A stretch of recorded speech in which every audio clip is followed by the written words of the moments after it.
Certainly the best.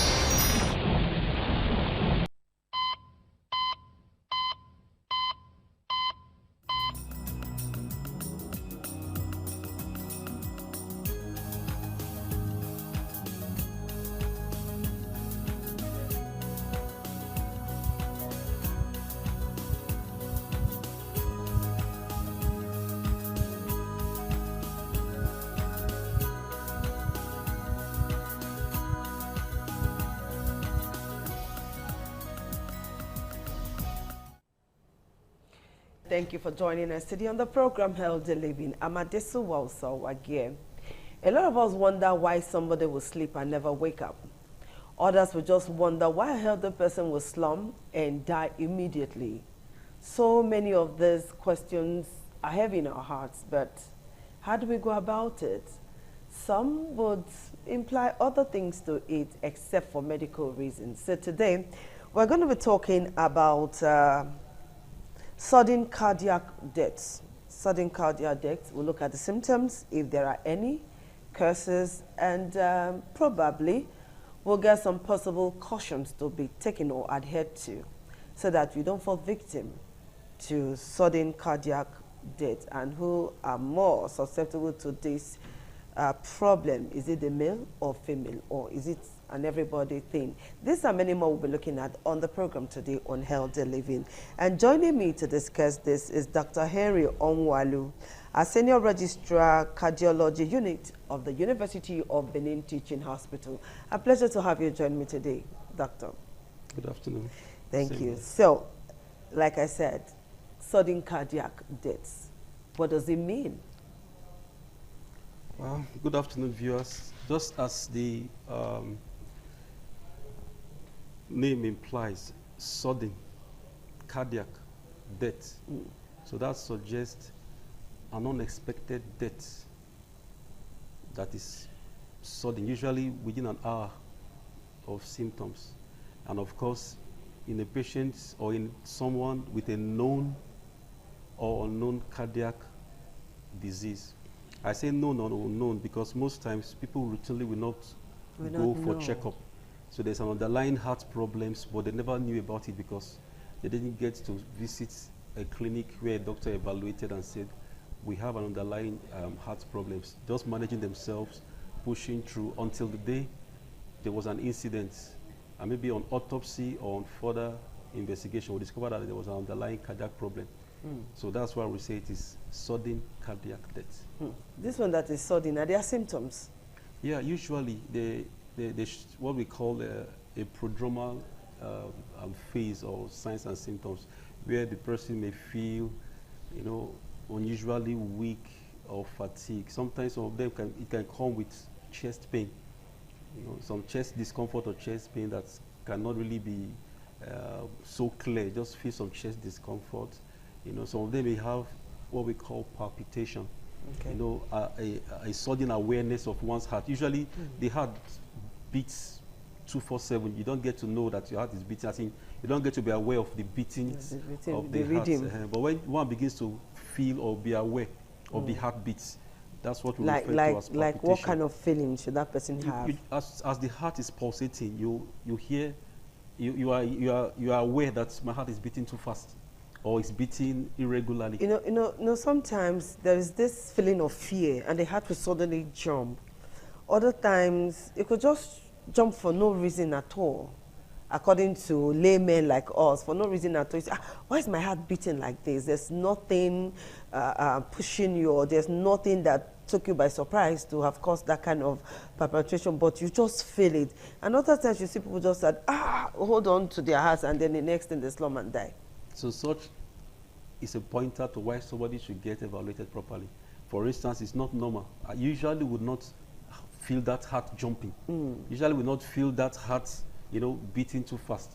And for no reason you are feeling it. Well, it's okay when somebody is anxious. That could be physiological. Or when somebody is, exerting himself, or maybe somebody that is running. When you run, the physiological response of the heart is you feel your heart beating faster. And for this one, for no reason, you just going about your normal activity, which you would do before. And you can feel the heart, jumping, like you say, that what we call palpitation. That suggests that all is not well.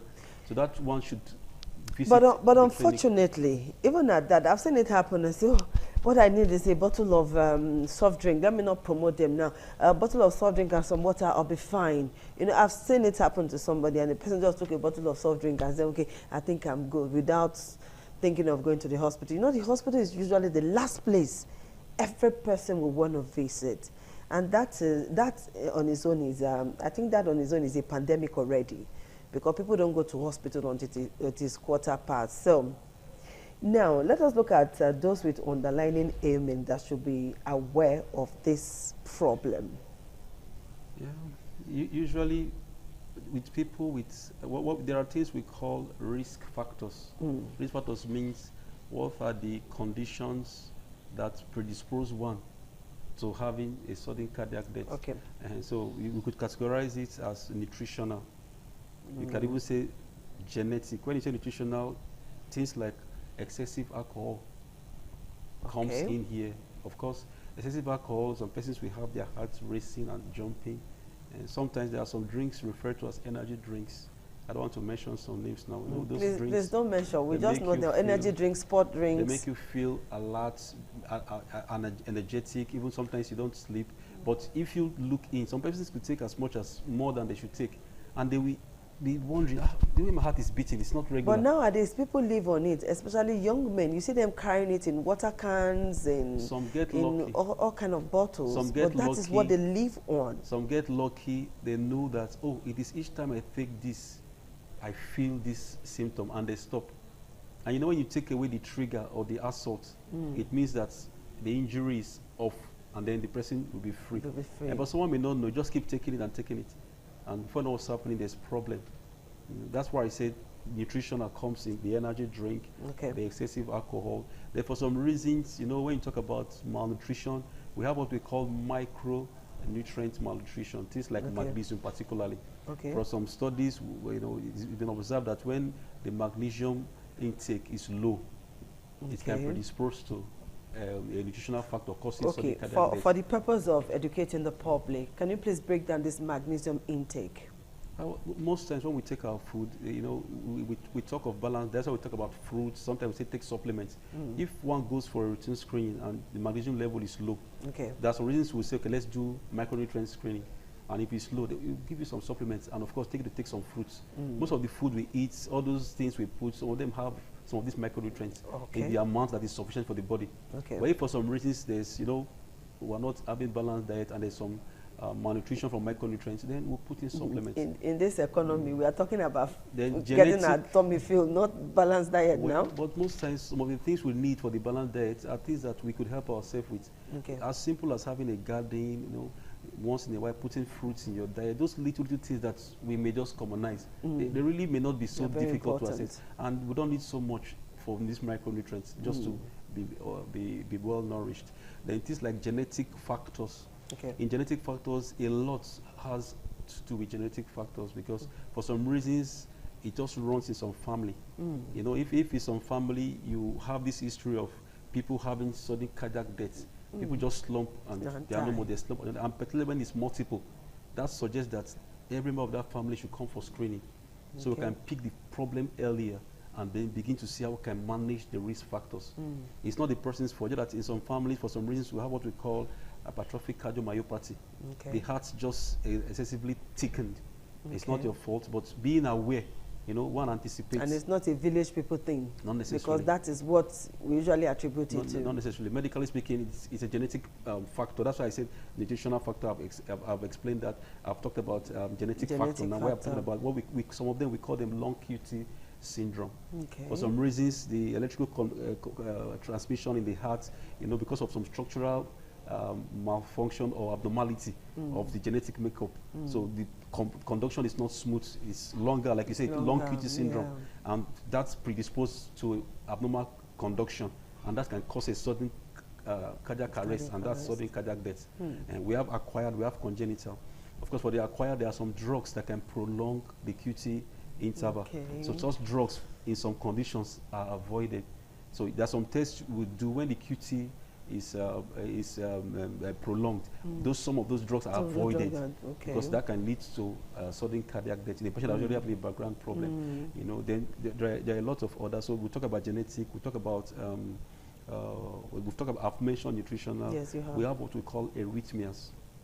Arrhythmias still talks about the electrical conduction of the heart, because Of the the heart heart. works by both the mechanical and the electrical. That's what keeps the heart working. So with the electrical components, if there's any problem in the transmission, what we call arrhythmia, it's like somebody, when you say somebody is having what we call convulsion epilepsy, sometimes in this transmission in the heart, there's some disruption or abnormal flow. Okay. So that abnormal flow is what we call arrhythmia. One of them is what we call premature. I'm sorry for using a lot of medical No, go jargon. ahead. We're listening. Premature ventricular contraction. If an ECG is done, Okay. sometimes it can be occasional, not to worry. But for some time, if it is maybe having it occurring like 10 times in an hour, In an that's hour. significant. And that can give an idea of this person is at risk of sudden cardiac death. So having that, evaluating the arrhythmia can help us know and categorize. So there are a lot of other risk factors, but for time, just not Okay, to bore there's us. one I'm going to ask you after this short break. All right, the program is Healthy Living on independent television. We'll take a very short break, and when we come back, we'll continue with questioning the doctor so that we can get answers to our problems. We'll take that short break now.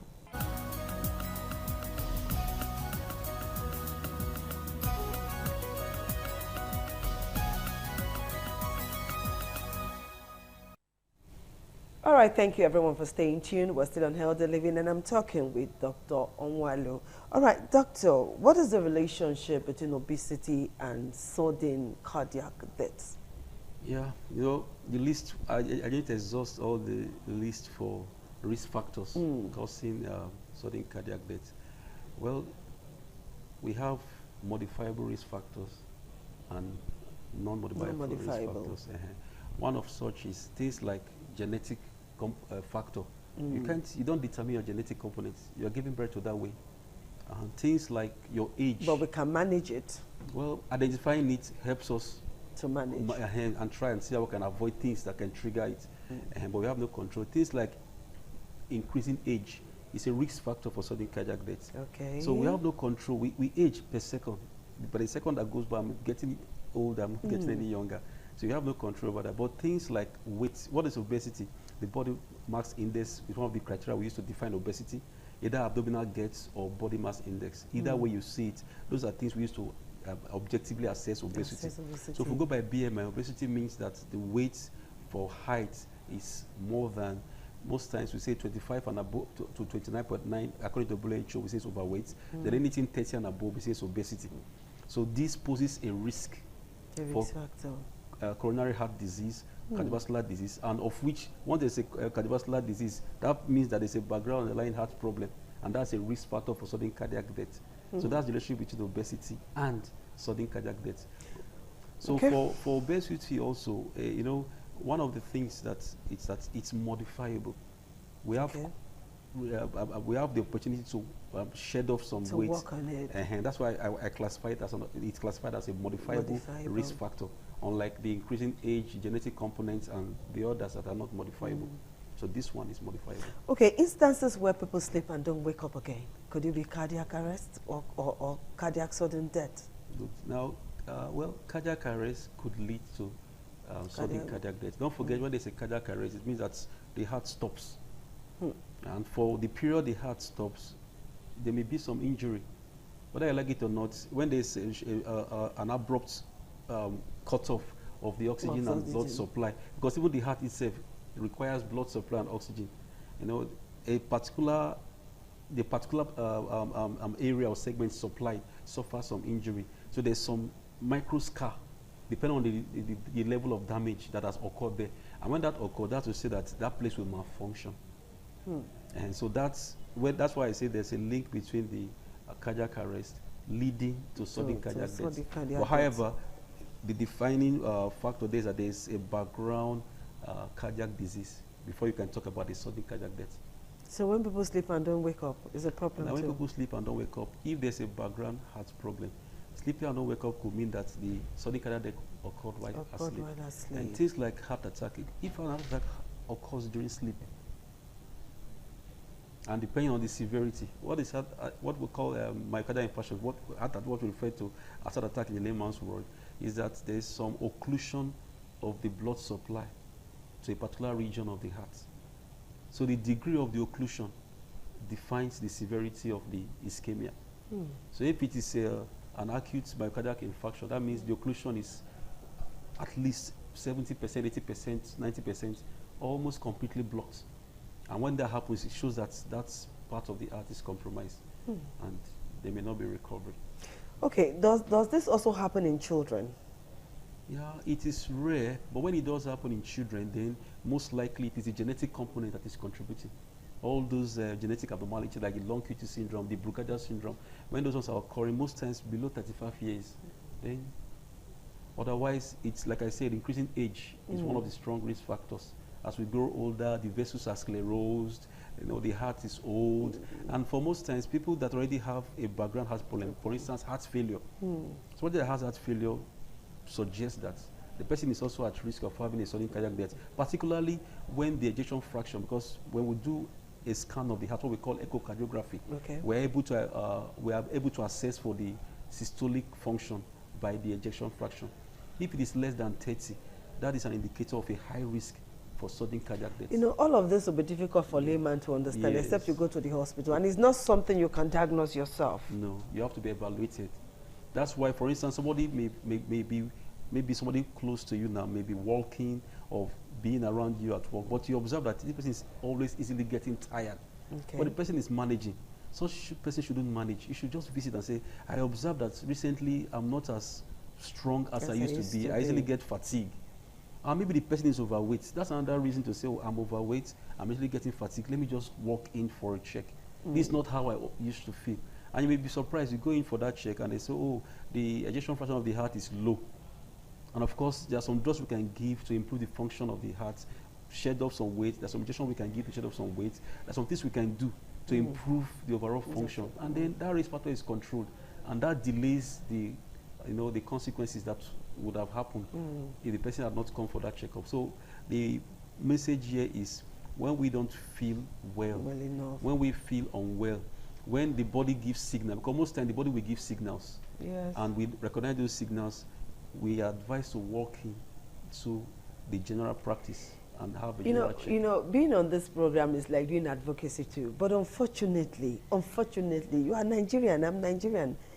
You work in a hospital. You know that most cases come from the emergency units. Until somebody is almost gone, we find it difficult to go to hospital. And the problem of this world is so much that anything can happen to anybody at any time. Somebody can just fall suddenly in the market and the person is gone. And people don't come to help. The next, everybody's bringing our phone to come and let's see what's happening. You're videoing the person instead of calling for help. And then ambulance services is another thing. The 911, the emergency number thing is another crazy thing in this part of the world. We don't really have it. I know we used to have some emergency ambulances I see at work. I don't know if they're still functional. I think those ones are still there. Fine. So thanks to but it should be everywhere. Our environment, we have that. However, well, it is what we are faced with. And that now will be a pointer to self-help, what you can do to prevent it, do. One of the risk factors I didn't mention was psychosocial. Psychosocial risk factor is something that we may be able to control. Things like things that can necessarily make you depressed, you avoid them, because depression is a risk factor for sudden cardiac death. Things like maybe, for instance, well, your socio-economic status, really, you don't have any control over that. But just try and work harder to improve, because most times some of these things happen more in the low socio-economic status. Yes, maybe because, I don't know, the people high up there are able to afford medical, they can able to access healthcare easily because they are more empowered. So maybe that's why it occurs more in the low socio-economic status than the higher socio-economic Even for some of those who can afford it, hospital is the last place they want to go to. Rather, we'll go to church. We'll go and faith it out. Well, yeah. So relationship between faith and medicine. It has to be, there has to be a balance. There has to be a balance. Why there has to be a balance? Even if you want to faith it out, you should even know what is wrong before you faith it out. And if you know what is wrong, you're fetching it out, you know what you're fetching. So you can't know what is wrong if you're not evaluated. So I will still explain further that maybe ignorance may be the problem. What are you fetching when you don't even know what is wrong? What is wrong? And so I don't think there should be any clash. It's just ignorance, maybe.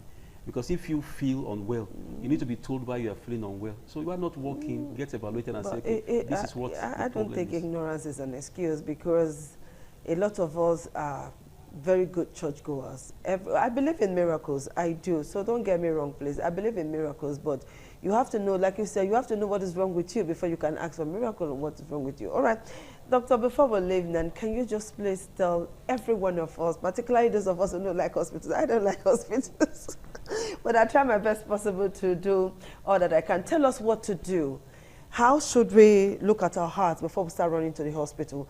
Tell us how the heart should function, what we should look out for, and how to generally take care of ourselves so that we don't become victim of our own mistakes. In the next 30 seconds, can you do that for us? Yeah, I can do that. Well, the summary of all we've just said is be aware of your health, know your numbers, know your body. Okay. You feel any slight change you cannot explain. You don't have to like the hospitals. And most times you don't have to have emergency per se before you walk in. We have what we call the wellness clinic. You just walk in, I just keep my routine. I make it a habit once in a year to go for general check. Like a birthday gift to yourself. Yes, and know your numbers. What are the numbers you should know? Know your BMI. Okay. Know your blood pressure. Okay. Know your fasting blood glucose. Know Okay. your cholesterol, at least Okay. this basic 4. Your BMI will help you know how you should discipline yourself to trim your weight down Okay. and your diet. Your blood pressure will help you know if you need an intervention to work on your BP or not. Okay. Your fasting blood sugar will help you know if you need to control that sugar. And of course, your cholesterol will help you know if you need to control your cholesterol. Okay. And if you can do this and your routine check at least once in a year, then at least you've done the minimum you should do. All right, doctor. Thank you so much for finding time to be with us. Today we cannot take calls. We hardly take calls on TV, but we can take calls on radio, and we do that on Thursday. So let me get this promise from you that we'll do this on Thursday on radio. Well, Yes, doctor, yes. Thank you so much for saying yes.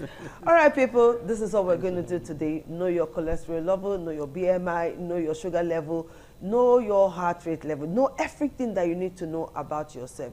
And I will let you know that it does not cost much. There's a wellness clinic at UBTH. It's a government hospital. I'm not promoting that hospital. I've used it, and I think you can use it too. Hopefully the strike will be over soon, and people will go about their normal activities again in the hospital. So thank you, Dr. Nwalu, for finding time to be with us. So we'll see you again on Thursday, and that will be on radio.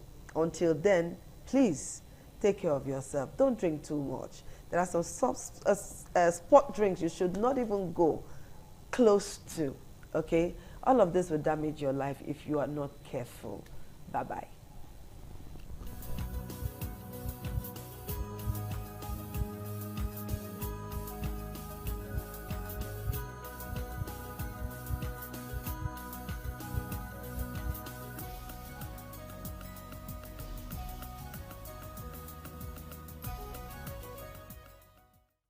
Certainly the best.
TV, certainly the best.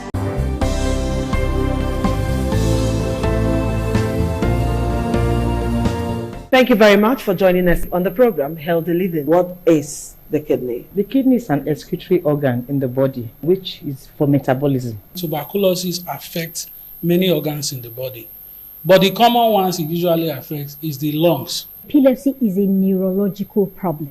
Okay. It is an injury in the brain which causes someone to begin to convulse, to go into fits. It is curable, but the cure is a long-term thing. If you eat well and avoid those risk factors that will make your immunity to be down, then the risk of contracting tuberculosis will be reduced. If you're healthy, then you're wealthy.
Certainly the best.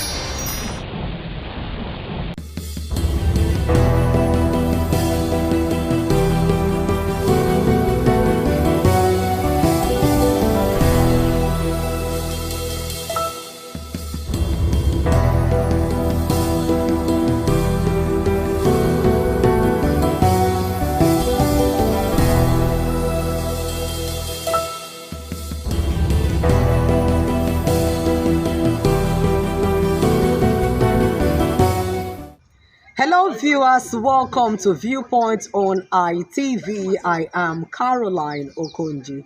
So today on Viewpoint, let's talk about the insecurity that has been affecting Nigeria as a country and how it affects our economy, our agricultural sector, and most importantly, our means of livelihood.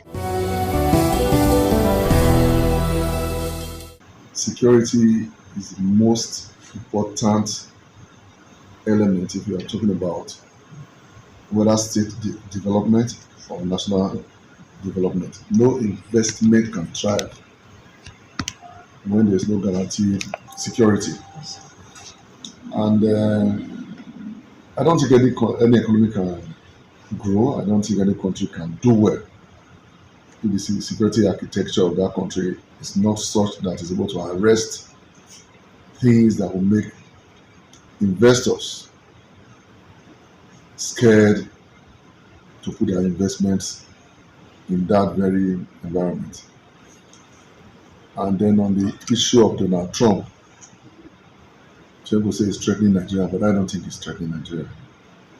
The issues raised that led to Donald Trump and the Secretary of War of the United States wanting to come to Nigeria, those issues, are they real?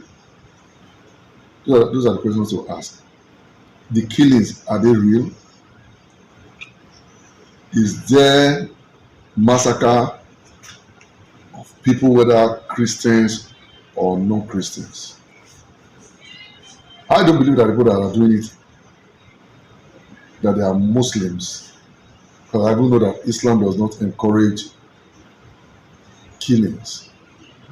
So for them to think that they are on some mission for God in quotes, and nobody has been able to stop them. We have a country where the security agencies have not been able to curb these things for so many years. 8 years of Buhari is gone. We are post 2 years now into Tinubu administration. That's 10 years. And in a country like Nigeria, you still see where they will show you on video where people are being killed and buried. The question when some people talk, the question I always ask them is it because those that are affected are not directly related to it? So I think that the American government, coming out to say that if Nigeria cannot solve it, they want to come and solve it. I think it's a wake-up call on one, the president, who is the commander-in-chief of the armed forces, who is the chief security officer of Nigeria, to either do the needful and let every Nigerian feel protected within our country. As of today, obviously insecurity has become a thing of concern for every Nigerian. And primarily from our own research, I personally have realized that the insecurity is given birth to by Nigerians themselves, in line with the high rate of corruption in the system. Insecurity can only reduce when the corruption level is reduced. The primary cause of insecurity in our society is lack of consequences to crime.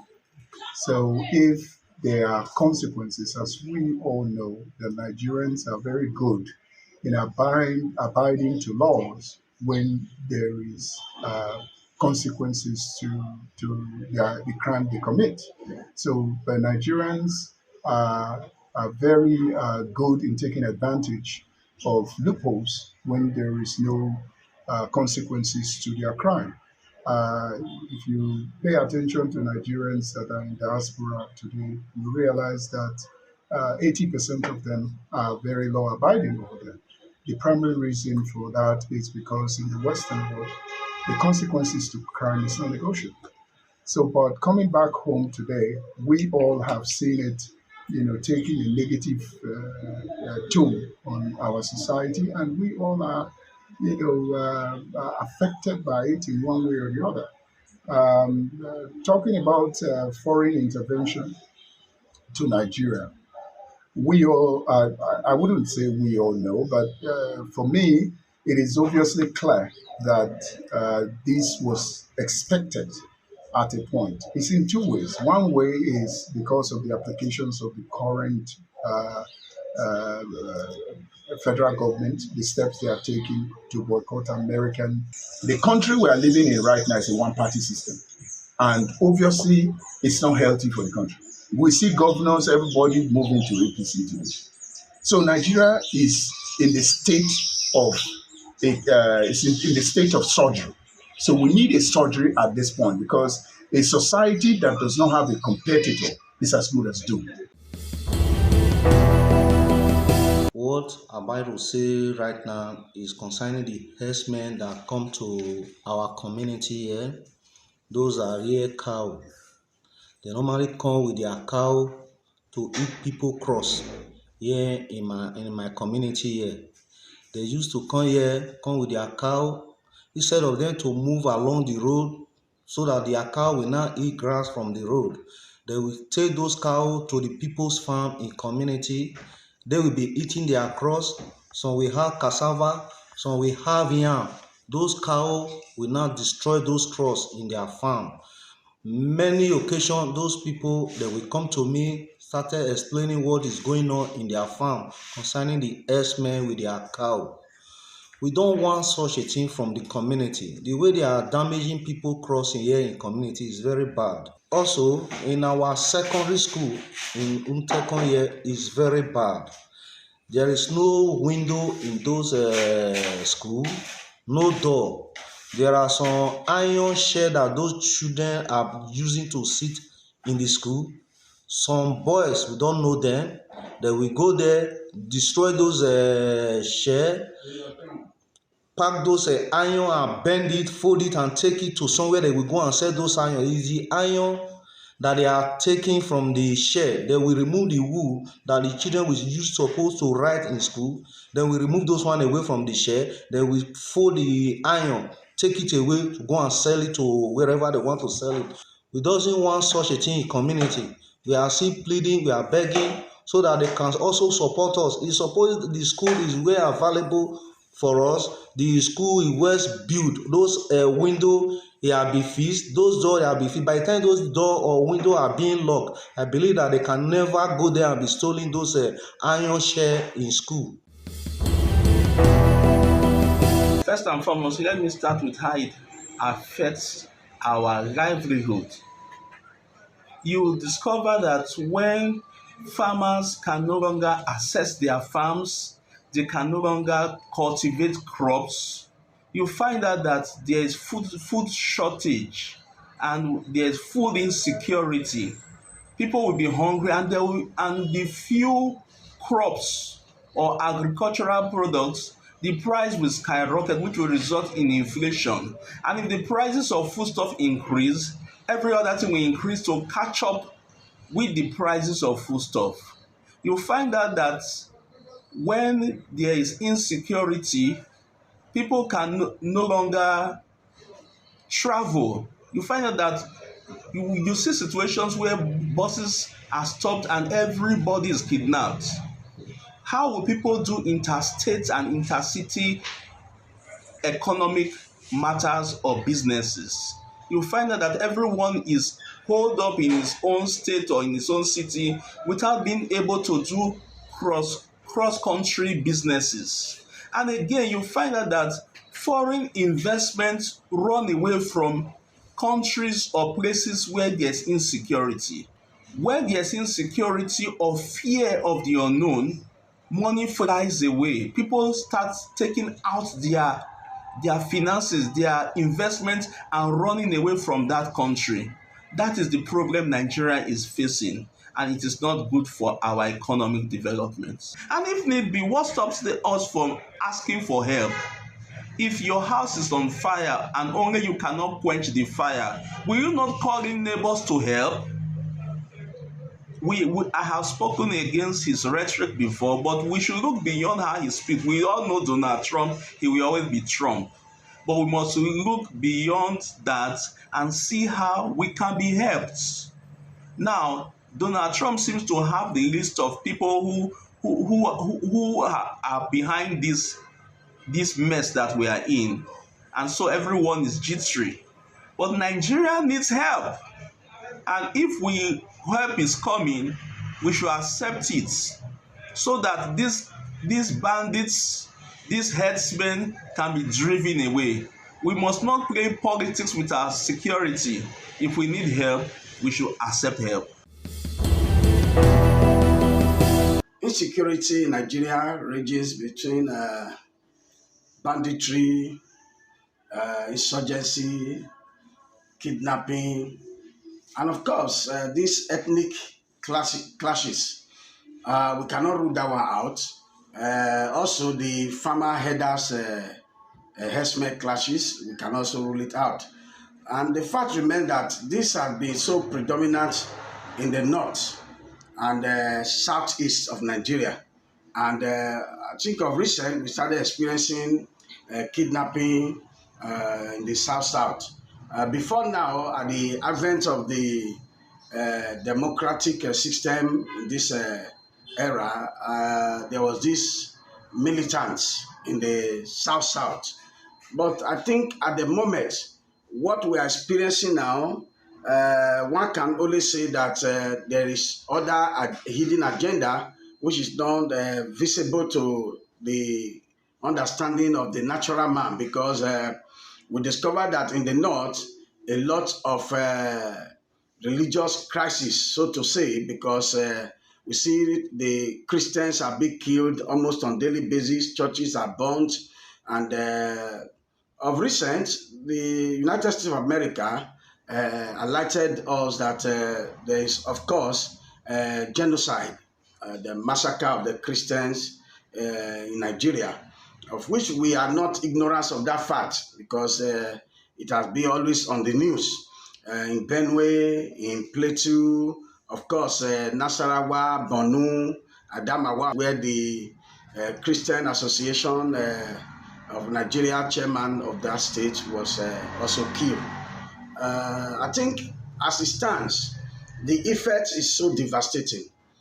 For example, you are going to discover that, especially in the northern region, there's going to be restriction of movements, transportation. Of course, also in the south, because you cannot move so freely, because fear of being kidnapped is there, and this herdsmen issue, because like in our community of recent, we saw some of these people also creating some problem, resulting in killings, and of course, those things are likely to have adverse effects on our economy, and of course, in the movement of citizens.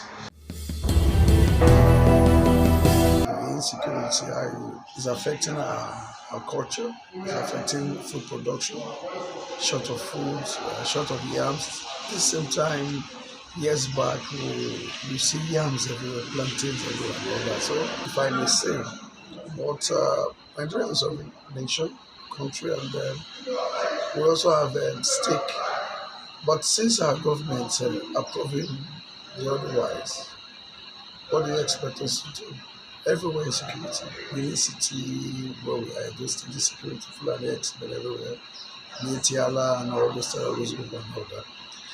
Not until they browned these bandits as terrorists, I think they won't do anything about it. And to a large extent, they're being funded by powers on high.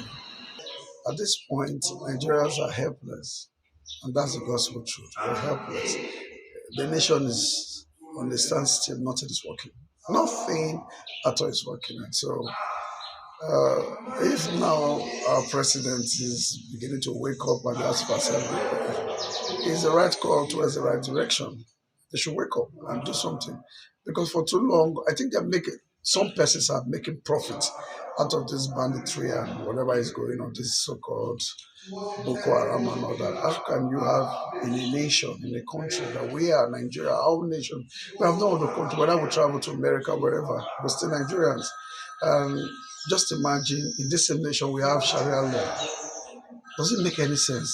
I will say we want Nigeria. It doesn't make any sense. I don't know if we are Nigerians anymore. I don't know the right word to say. And I think the Northerners, it's high time they wake up to know we are Nigerians. We are one Nigeria, one nation. Nigeria is not for me alone, it's not for the North, it's not for the Igbos, it's not for the Yoruba, it's not for the Edos, it's not for the Shekiri or Jaws or whatever. It's for everybody. And when we wake up to that responsibility, I think and I believe Nigeria will go forward. The security of life and property and the welfare of the citizenry is the primary obligation, the duty of the government as enshrined in our Constitution, particularly under Chapter 2, precisely Section 14, Subsection 2B, where he says that the government primary responsibility shall be to provide welfare of the citizens and security of lives and property. And that, be that as it may, it seems that our security issue has lingered for such a long time, that it begins to give some inferences, that people are beginning to infer that there's more to it. There are people who are cashing out on this, our insecurity, which shows that it's being politicized. There's more to it. Because in my own honest view, I feel that whatever challenge you have in this insecurity can squarely be handled and tackled by the government, except that they are having some cold feet, probably because of some of their interests or inordinate benefits they are getting from it. Otherwise, if they are set to tackle insecurity, who are these insurgents that you cannot suppress? But because there are political motives, there are selfish, objectives. There are people who are making it here and there. I mean, insecurity or kidnapping and banditry have come in the realms of billions now. They now ask people for ransom in billions, in hundreds of millions. So it has become very profitable to indulge in. So people have been encouraged to get into it because government has provided a veritable ground for it to fester. So now, I think that since Nigeria is a sovereign nation, foreign intervention cannot happen. America cannot invade Nigeria without incurring the wrath of the international community. But as a sovereign nation, your internal affairs are to be managed and handled by you and not to another nation.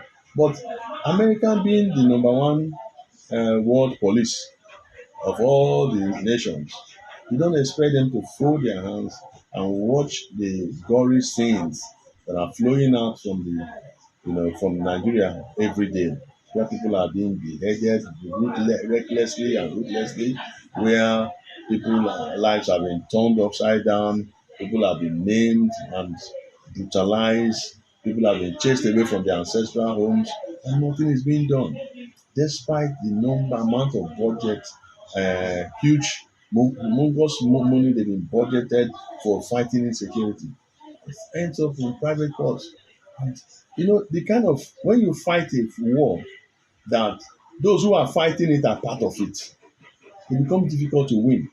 But most of the people fighting insurgency and insecurity are part of the problem. So that's why it becomes a problem. So I don't think that it is impossible for America to invade Nigeria. It has happened in the past. We blame the federal government and the state government, not only Edo State. It's no more news. We are aware how the bandit came into Nigeria. I would not want to dwell on it too much. It affects the community, even the rural area. I have farmers that are even farming on their own inside my farm. I have almost 50 laborers. Do you know, if I didn't employ security people, that village would not have been going to farm at all. And yet, we are not feeling the impact of either the state government or the federal government. This place is a bit fair. What of Benue and Plateau? The government should wake up.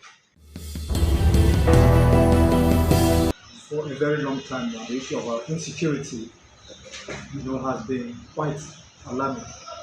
Yes, as a nation that is suffering insecurity, the economy of such a country is going to be stagnated. As a country is also seeking to grow our economy, it is also very important that investors from around the world are attracted to invest into the economy. And then let's also look at our citizens. If there's unrest regarding, if the liberty of the people is being threatened, there's no how people can go about their daily endeavors. Right now, it's also the present issue that farmers no longer go to their farms at will because of the issue of banditry, kidnapping, and all of that, which is a major problem in our current society.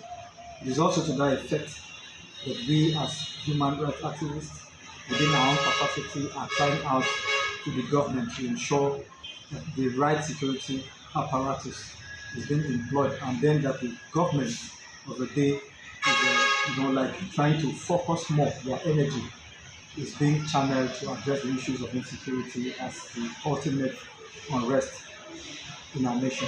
Well, with no reasons to dispute that Nigeria currently is going through insecurity, like you rightly said. But then, as a president of the country, which we believe should also be inclined to international law, we see it as a disrespect, to Nigeria as a sovereign state. Yes, before we engage, there are rules of engagement. If Nigeria as a sovereign nation is in one way or the other having a bilateral agreement or a diplomatic agreement with the U.S., inviting the U.S. government to intervene in an issue, then it would be a different case. And then the reasons why I, as a person, which I'm also entitled to my opinion, will not support that effort is because the United States, when it comes to military intervention, has a very poor record, because we've seen instances of countries where they intervene and such countries were left in ruin, and Libya is a forceful example in Africa.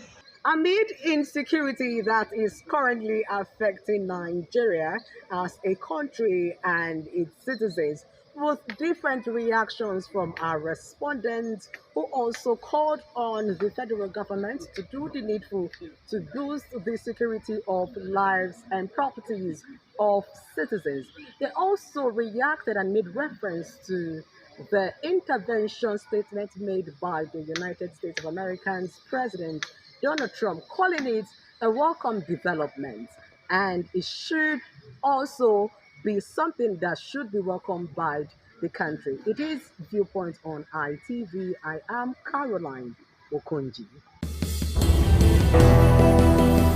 Certainly the best.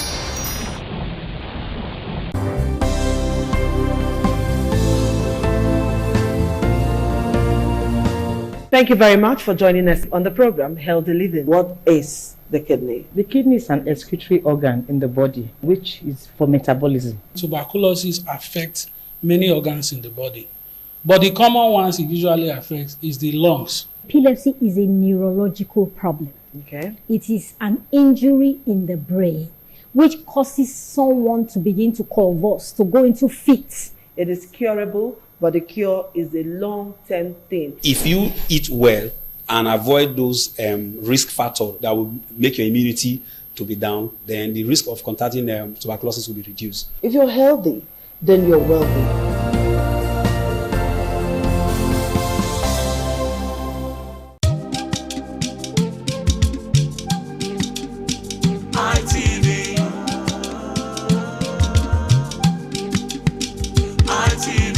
ITV, certainly the best.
Thank you very much for joining us on the program, Healthy Living. What is the kidney? The kidney is an excretory organ in the body, which is for metabolism. Tuberculosis affects many organs in the body, but the common ones it usually affects is the lungs. Epilepsy is a neurological problem. Okay. It is an injury in the brain which causes someone to begin to convulse, to go into fits. It is curable, but the cure is a long-term thing. If you eat well and avoid those risk factors that will make your immunity to be down, then the risk of contracting tuberculosis will be reduced. If you're healthy, then you're wealthy.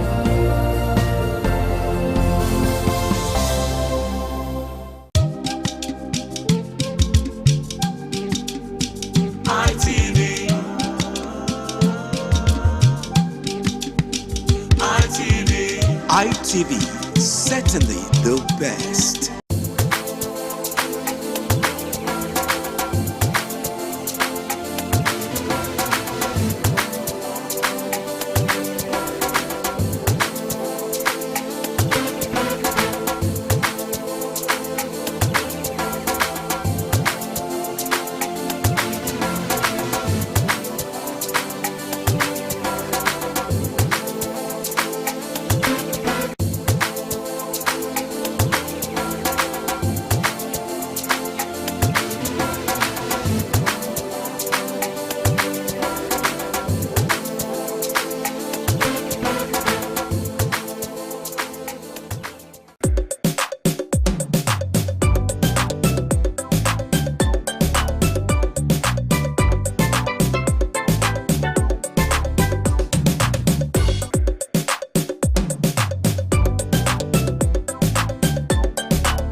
Certainly the best.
Welcome to Heritage on ITV. I am Caroline Okonji. Guess what?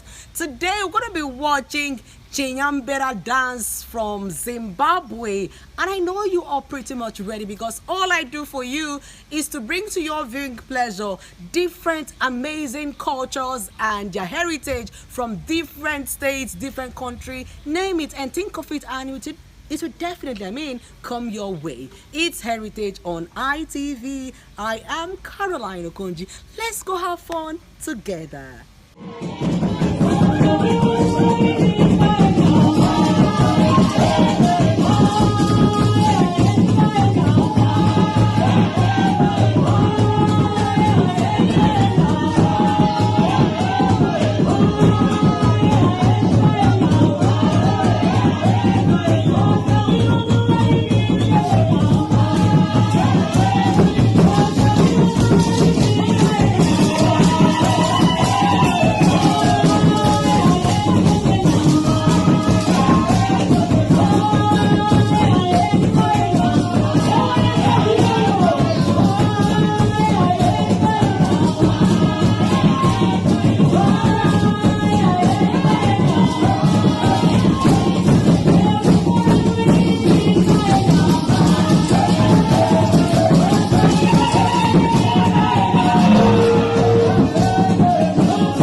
is Chinyambera dancers of Zimbabwe performing Hunter dance, popular among the people of Chimpinge district, performed by Ndwa, Duma and Changani ethnic groups. The dance is performed for entertainment, especially for social events and festive time.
dancers in Chinyambera dance group, adorned with animals' hides and carrying a stick, move to a fast and complex dinhi drumming pattern, mimicking the actions of a hunters in the wild.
The Chinyambera dance is cherished as a living heritage by the Duma, Ndwa, and Changani ethnic groups of southeast Zimbabwe, as it helped to promote the country's rich cultural heritage of the people to the world. When the dances performed, people gathered to enjoy the beautiful steps of the dancers.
This dance is historically performed by warriors before and after a hunt to instill confidence or celebrate success, or even motivate after a failed expedition.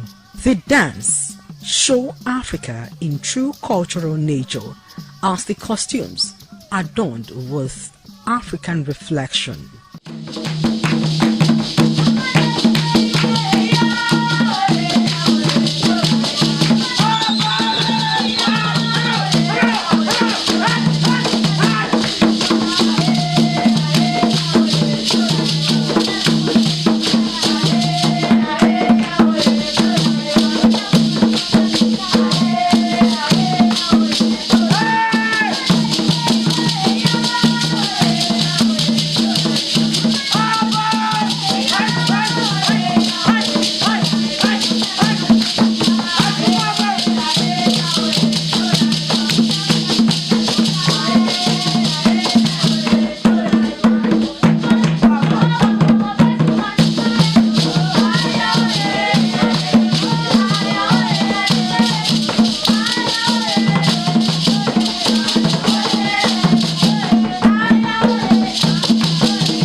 Okay, that brings us to the end of today's episode of Heritage on ITV, and I know as usual you had fun watching those wonderful dancers and those beautiful performances from Zimbabwe dancers. Well, next week will be another time for us to do same thing, same time, same station, and by God's grace it could be same face, but keep having fun and keep loving yourself, and know that all we do here and this particular time, it's all about heritage culture and everything you need to know about other people's culture and tradition. It could be yours next week. Until then, keep loving yourself, like I said, and bye for now.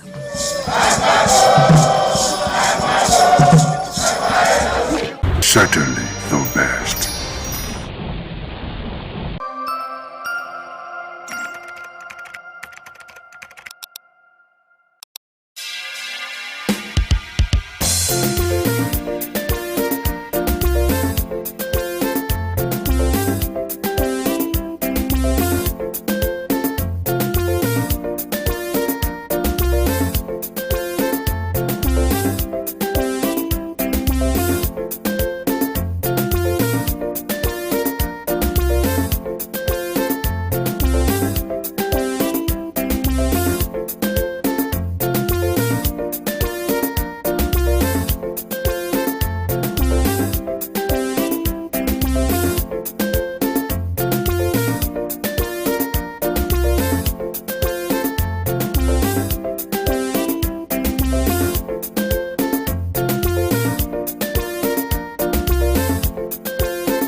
Thank you very much for joining us on the program, Healthy Living. What is the kidney? The kidney is an excretory organ in the body, which is for metabolism. Tuberculosis affects many organs in the body, but the common ones it usually affects is the lungs. Epilepsy is a neurological problem.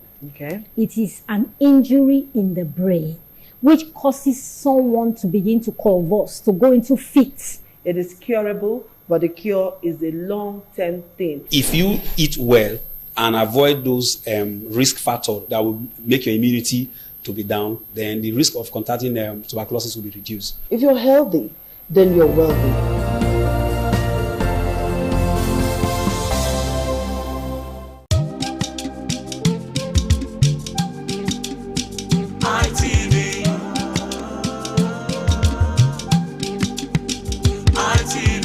ITV, certainly the best.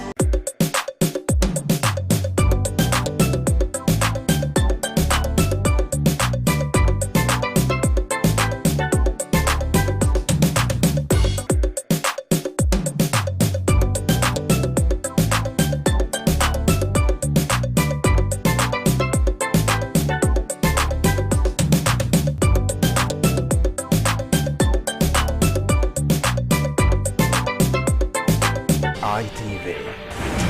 Certainly the best.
Good afternoon and welcome to your favorite current affairs program, 60 Minutes Nigeria. My name is Ego Sagmola. It's always a delight to have you on this program because everyone, it is my belief that everyone must collectively contribute to the development of Nigeria.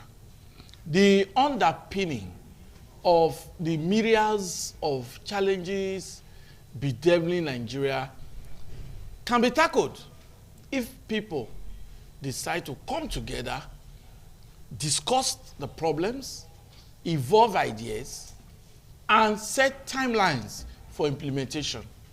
Nigeria can regain its prime position in the Committee of Nations if everyone collectively contribute to the cause, to that cause, to the development of the country. Well, today, there is a problem staring everyone in the face, a problem that has undermined the status of Nigeria as giant of Africa, a problem that has even undermined the integrity of the security forces in Nigeria, because it is believed about 20 years ago that Nigeria has the best foot soldiers in Africa. Some say in the world. But as I speak to you, security, insecurity, and the other attendant problems seem to have undermined that status. So we're looking at the aftermath of recent kidnappings. In some states, schools have been shut down because of insecurity. In the FCT, the directorate, the director in charge of schools, has been placed on indefinite suspension because he authenticated or he released a memo to the effect that schools should be shut down on Friday.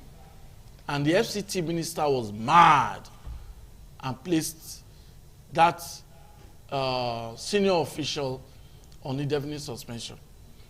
In some states, schools have been shut down. So I have with me a very renowned legal practitioner and somebody who has made his mark in the law profession, Professor Job Odion. Nice to have you with us today. Good afternoon, Augustine. Good afternoon, our visitors at home. We also have with us a very renowned clergyman, a leader of congregations, and also an educationist, Reverend Benson Ogerake. You are welcome to the studio. Good afternoon, my beloved, and good afternoon, viewers. I'm going to start with Reverend Benson Ogerake because he's a proprietor. He owns a private school. He's one of those who has contributed immensely to the development of education in Edo State through his school. And now that some schools have been shut down in some states because of insecurity, because of fear of attack. You remember what happened in Kebbi State?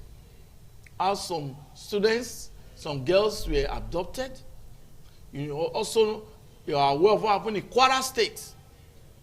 How gunmen attacked the church and abducted some worshippers.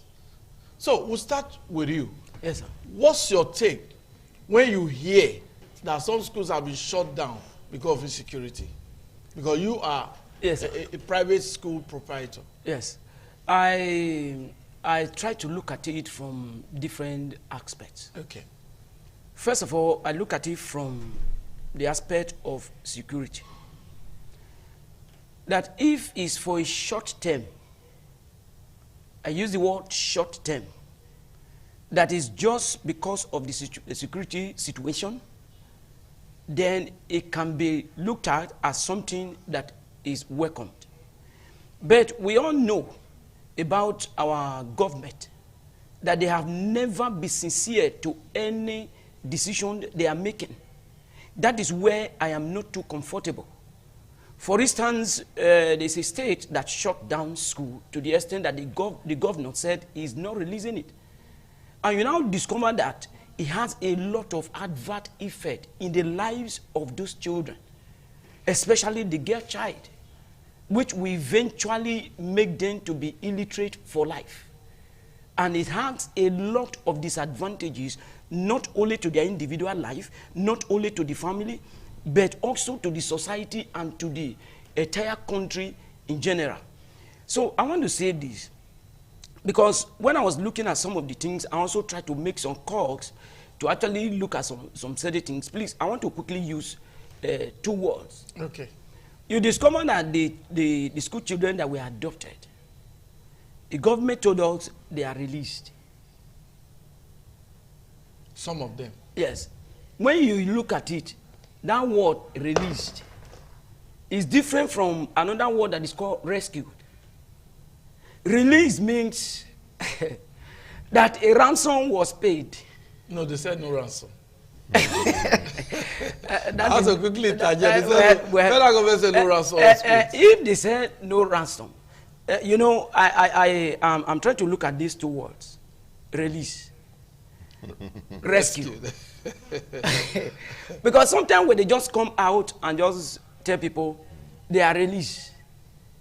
So look at the detail, the meaning of that word release. You know that before you can tell somebody that this person is released, it's on a peaceful atmosphere. So it shows that something happened before they were released.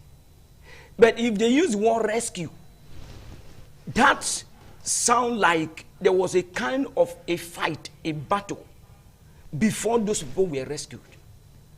But you just discover that it's as if it's actually giving us a picture that the government know what they are doing, which by the grace of God, you know that as far as this country is concerned, Nigeria people are too intelligent to be fooled. They are too intelligent to be fooled. There are so many things that they think that ordinary men are not aware of, that they don't know, which they actually know. It's just that the power is not in their hands to take action. So, but they know the details of the whole thing. So the government actually, they should come out straight to let us know. All these things that are going on, we have been having series of reports, not only this year, even for some years, to actually know that there are people that are actually sponsor all this evil. The government should be able to have the political will, the strength to actually tackle it. And until they actually face those that are sponsoring it, you discover that this problem will remain.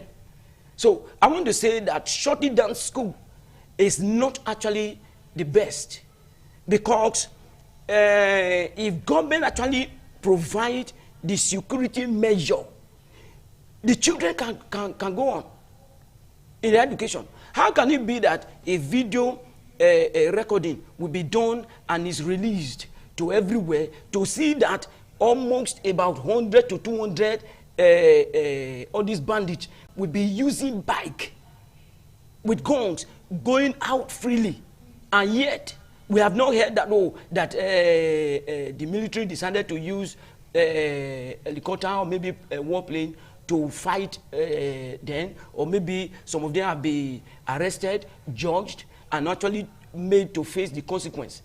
So all these are some of the things that are actually creating a lot of unfaithfulness in the side of the government, and also making the Nigerians never to believe in the strength and the protection that the government is supposed to provide for its citizens. Thank you very much, Reverend Benson Ogeraki. I can see how emotional you are. That's the reason why I wanted you to start, because I know that as an educationist, you are a father to many children, and when you hear anything that is affecting education, I know you will not take it. Yes. And that's exactly what you have just displayed. We also have an academics, though in the legal lexicon is a law professor, so it's more of the the law. So, yeah. Professor Joe Bodion, what's your opening remarks on this very disturbing scenario where some schools have been shut down because of fear of attacks, and that's actually the main objective of the Boko Haram? They're against education. Are they having an upper hand over the government? Well, thank you, Egosa, once more. Well, we will not say they're having an upper hand, really. Such asymmetric or guerrilla warfare. There are always pockets of, instantaneous, victories or successes that are not long-lasting, really. But just that for every little success they have in their nefarious activity, the multiplier effect is that people lose confidence in governance, lose confidence in their security and all that. And it dovetails to every aspect of human endeavor, which for today we are referencing the educational sector. And like you rightly said, and my colleague here has referenced properly, the whole idea about this insurgents, whatever, from Boko Haram and the rest, to target schools, to make sure that the girl child, that's why the girl child does not go to school or get what they call the Western education, except for their so-called religious education, which they think is the best because they can easily doctrinate them and use them for whatever the purpose they wish to achieve. So against that backdrop, you see that government on its own can be assessed to have done poorly, because right from the Chibok kidnapping of more than 11 years ago now, one would have expected that our schools are properly manned, especially government schools, not to talk about private schools, they ought to be manned too, but at least when you have government schools like the boarding facilities, like the one in Kebbi and the rest, there should be much more, a security presence there. Not security by way of having armored tanks or having stand-looking rifle wielding soldiers, but in terms of the networking, the networking of information, closed circuit cameras and all that all over the place, and then you have a central base where you monitor movements like I said, thousands, hundreds of insurgents will be on motorbike and be driving on the street, open air, and you wonder how they're not taken out, because if you say you cannot go to their base to strike them, because they probably have a lot of our victims, their victims there, our persons who are in their custody. But when they move out, which means if you have a good surveillance mechanism, you have good intelligence gathering, as they are moving out, you will know. It's even good to allow them move out in the first place. You even allow them plan what they want to do. You won't lure them in. You have what we call agent provocateur, those modes, you can plan them. When they are moving, you just cycle and finish them. But fortunately, it's the other way around. That the ones cycling and capturing our generals and the rest, whereas we are not doing enough of that. So it simply means that there's a lot of failure in terms of our security networking. And then for the spiraling effect on education, when you shut down schools like this, like you referenced, you are indirectly kowtowing to their wishes, which to stop them from going to school. So on a temporary basis, yes, it can be justified just to remove these students from harm's way, and then you now work immediately towards improving security there, and so that at least they go back almost immediately. But for the psyche of the citizen, for the psyche of the parents, and for the Nigerian psyche, we must not give the impression that these insurgents or criminals are having an upper hand because they strike and then you close down the school temporarily. Like he was trying to reference the semantic aspect, whether you release them or you rescue them, whichever way. But ultimately, they succeeded in taking those students to their domain, to their hideout, and nobody knows what they have done to them within 1 hour or even a few minutes enough to do harm to vulnerable children, And so on no account should they have had their way abducting students in whatever way. And on no account should they have even been able to make away with those students right from the school premises to their forest, wherever they are. And we have had so many spin theories, You heard the governor of Kebbi State, accusing the military of some level of negligence. I think that is what I want to use now. As a matter form of compromise, or saying there was a compromise, but maybe want to use the word negligence just to accommodate them for now until the House of Reps, I understand the House of Reps committees on Navy, the Armed Forces and the others are going to investigate that, because there was this talk about the soldiers moving and the soldiers coming a few minutes the thereafter. soldiers were there, they left, and afterwards. Also the story of the fact that the government has given a security alert to the military formation around that vicinity, so that if the governor, who is the chief security officer of the state, has access to information which he has shared with the law enforcement agents or the security personnel, you will expect them to do more. The same thing with the Kwara State incident too. It also shows that we are not doing enough. We are not proactive, because the churches have been attacked severally. Look at the Owo massacre. It's not that trying those persons for the offences committed against those people in Owo more than 4 years, or about 4 years now. And so we expect that even in churches too, there will be some level of security, and that will bring us to the issue of self-help too. Issue of state policing, issue of vigilante, and because even the churches themselves and the schools too should also work hard. Maybe the private schools should also work hard into their security architecture, and so that everything must not be government. When government is failing, you have to involve some form of self-help, as we are doing these days in our local vigilante, in our streets and all that.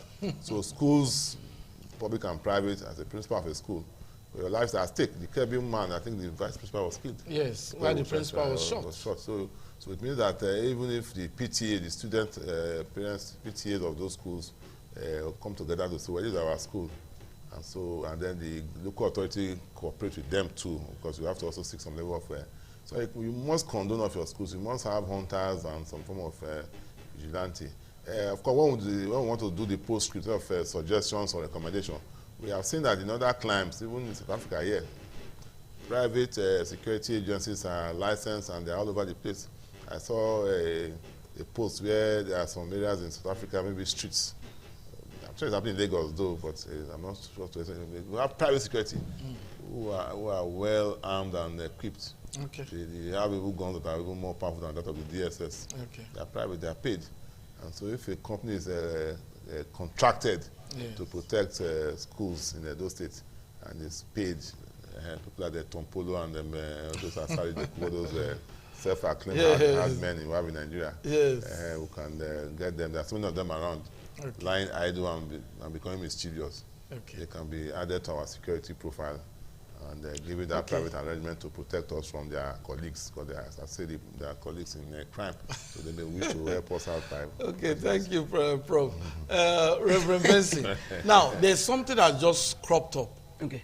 Now, don't you think there should be a mechanism that can be put in place to ensure that all schools are adequately protected, like Prof has just said? Yes. Maybe vigilantes, maybe ex-military officers, ex-police officers can be recruited just to be guards in schools. Don't you think so? My beloved brother, you know, thank God that other people are so listening. Yes. That is why when we're on air like this, we try to give some picture. Okay. I want to sincerely say this, that the government is not sincere to themselves, and they are not also truthful to the people. Are you talking about the federal government now? Both the federal government and the state. Okay. Why did I say so? Take for instance, let me start with those incidents that happened of abducting those children. Yes. If you look at the report and try to find out where those children will be taken and to the destination where they were taken to, below is a long distance.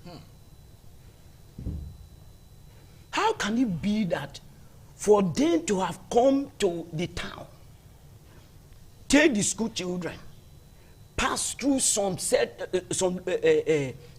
miles, villages, then all this one, in this era, where you discover that you can be here, you can call outside the country. When you discover that you can be here, you can even call the same state with your phone to try to alert people to say, oh, something has happened here. There are even some people that witnessed it when they were taking those children. They must have made calls. But the question is, how come that the security personnel that belong to the government, there was not even atom of saying, oh, they get to some, before they get to some place, that they intercept them, or maybe they block the road. They will now hear that, oh, there was a gun battle at so and so place. They kill. It's not my desire that they should kill any policeman. There was exchange of fire, but some people sustained injury and all this one. So when we are hearing that, we'll be able to know that, oh, the government is actually making provisions to actually secure its citizens. Now look at, if the government people that are licensed to actually defend the people, and they are not there for them. If anybody decided to say, okay, let us employ a private hand, and there is no proper approval. Definitely. Beloved, I sincerely tell you this, even as people are hearing me now, that you discover that they can use it as a way to even shut down the school. They will begin to ask you, who give you the permission? Who do this? Who do this? So if somebody is coming to attack a school, and you know that the security there, when is a private and is properly licensed, so when in the process of trying to defend the students and he kill one or two of them, he knows that even if he's arrested, at least he can be able to have his way out. But if he's not licensed by the government, the first point is that, oh, who killed so and so person? Then you say, which of the security arm did you belong to? He said private security. Is he properly licensed? So even if he's licensed, who asked you to carry a gun and other things? So you find out that both the security outfit and the school that they are trying to protect are seriously in big trouble. So these are some of the things that keep making me to say that the government is not sincere to themselves and they are not faithful to the people. And there's something that I'm looking at, because we are not just looking at the immediate effect. Yes. What the government try to do now in trying to cover their face, in trying to make sure that, oh, they are just delivering around the whole thing because of their own personal political gain. Yeah. A time will come that some of them that are in the office now, it will become a curse. It will become a yoke. It will become something that they themselves will regret, including their own generation and their generation yet unborn. Because whatever it is that they are doing now, they should be able to know that it's a seed. And whatever you sow, the Bible says, whatever a man sow, he will reap. Yeah.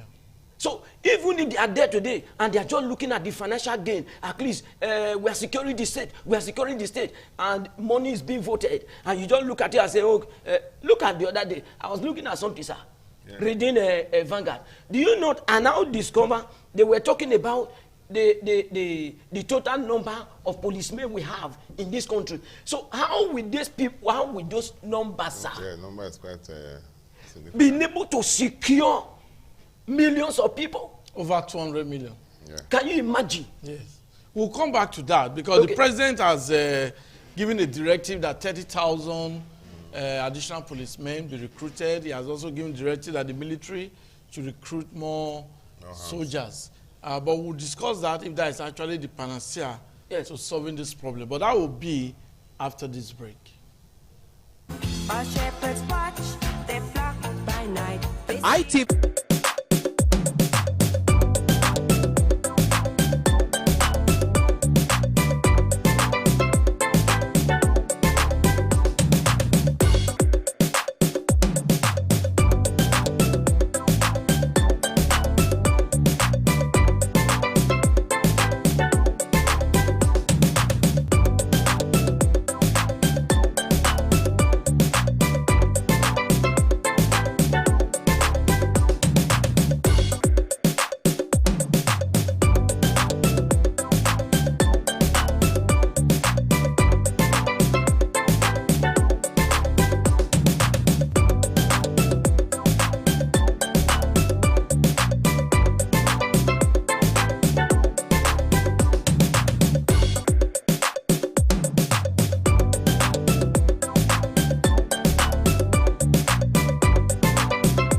Thank you very much for joining us on the program, Healthy Living. What is the kidney? The kidney is an excretory organ in the body, which is for metabolism. Tuberculosis affects many organs in the body, but the common ones it usually affects is the lungs. Epilepsy is a neurological problem. Okay. It is an injury in the brain, which causes someone to begin to convulse, to go into fits. It is curable, but the cure is a long-term thing. If you eat well and avoid those risk factors that will make your immunity to be down, then the risk of contracting tuberculosis will be reduced. If you're healthy, then you're wealthy.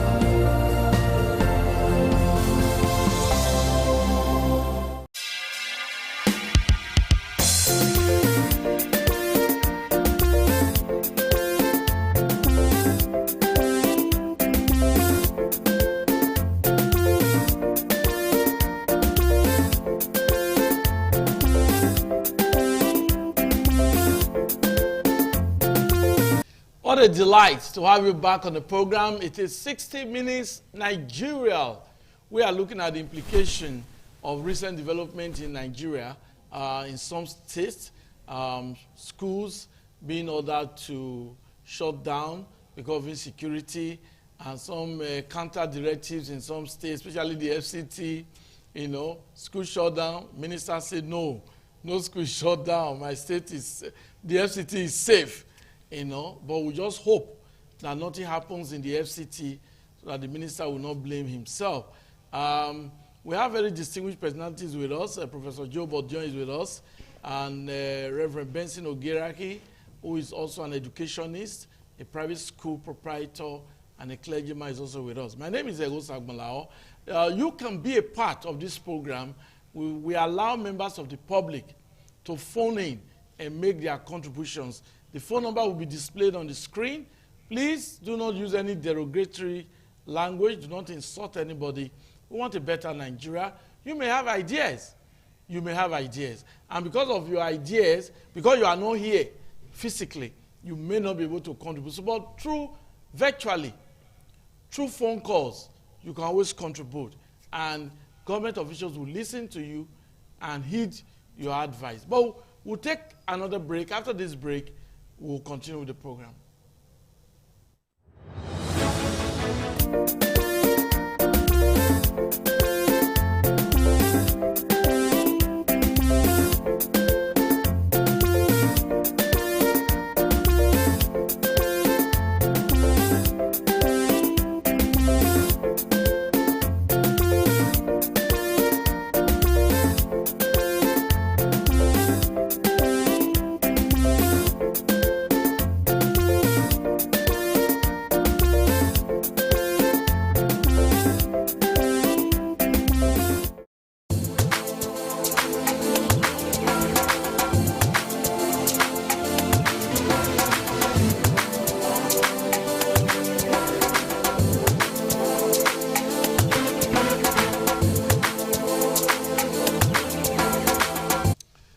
Okay, so the program is on. 60 Minutes Nigeria. You can phone in and make your contributions to the program.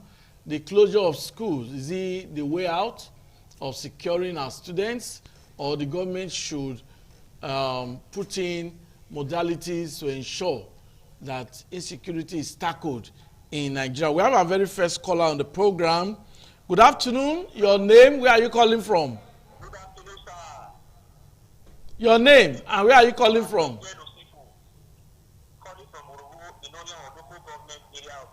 Please go on. The closure of the immediate closure of the school, it is not a total panacea to the problem on board. But however, before those criminal activities took place in those schools, where is the government security? And where is the school proprietors or rather principal? Is there no policeman? And they get that the good kidnappers, they came with bus, or rather with a very long bus, to pass almost 30 students or 50 students of the school. Where is the presence of the gate man? The man.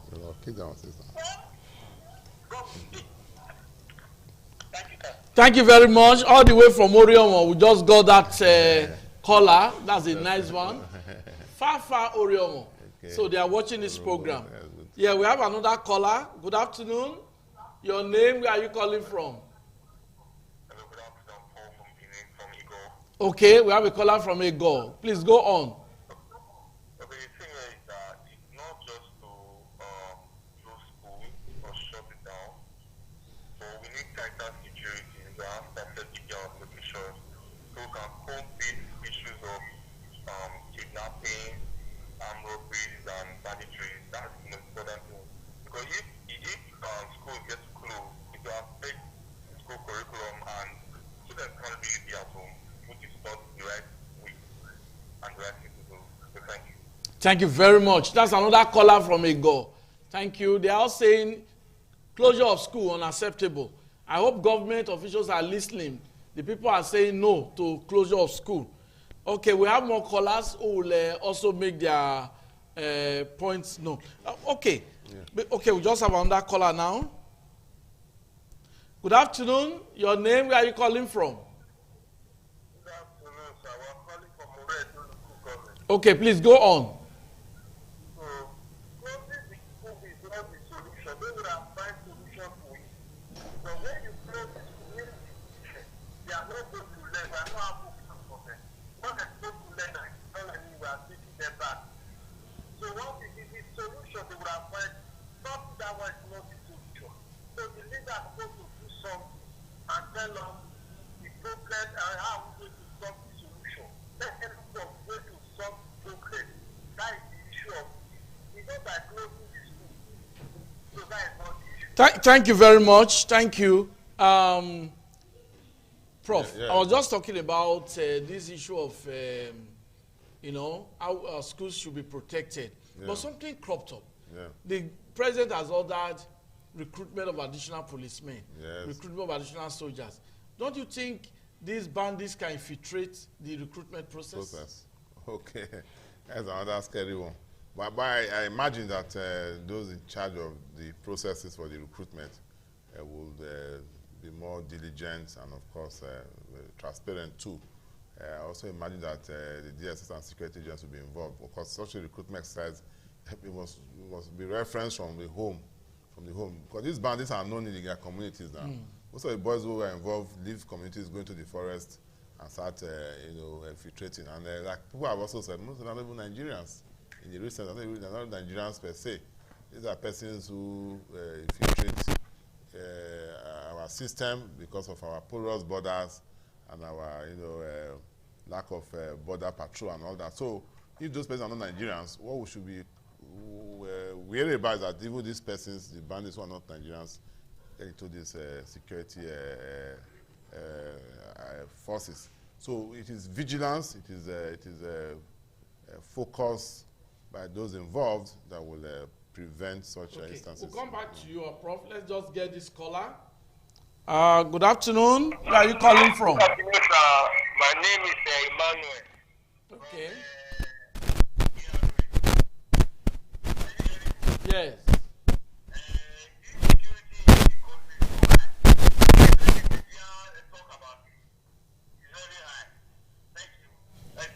Okay, thank you very much. Thank you.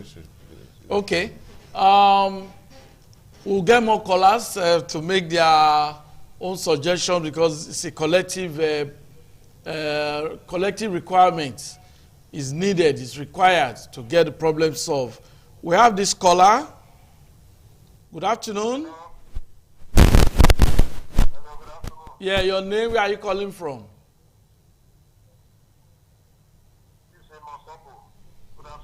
Go on.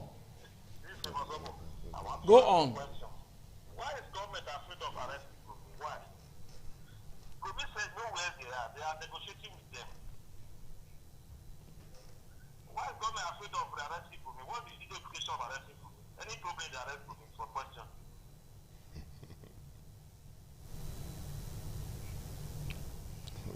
Okay, that's your suggestion. He is asking that nobody is above the law. We'll take a break now and we'll continue with the program.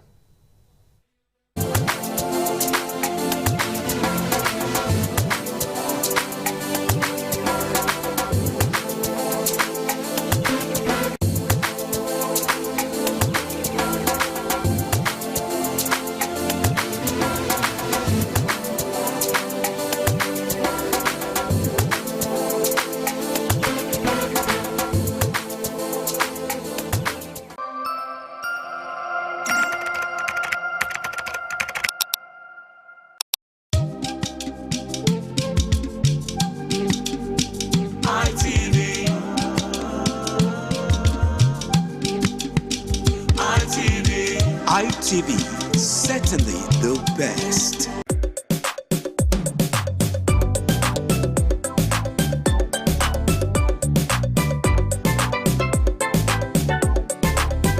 Okay, we have a caller. Good afternoon. Where are you calling from? Okay.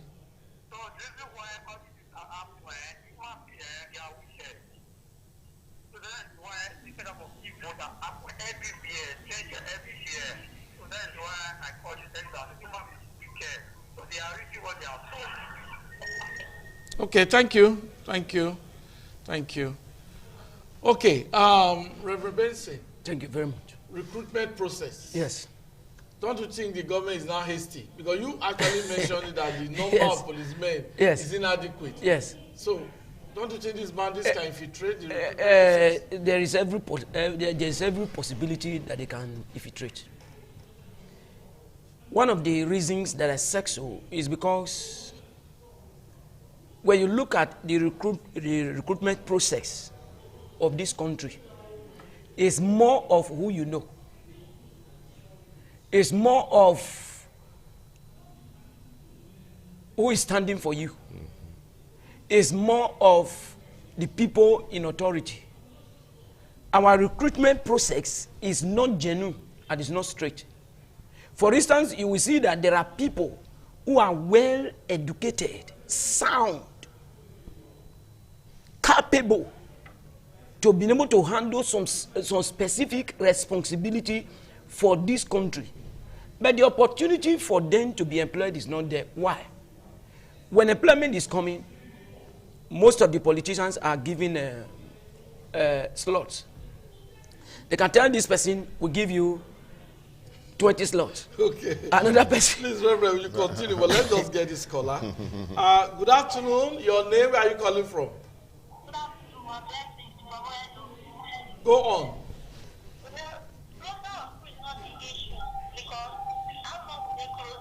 Okay, please reduce the volume of your TV set. Reduce the volume of your TV set so that we can hear you clearly. Okay, go on, please.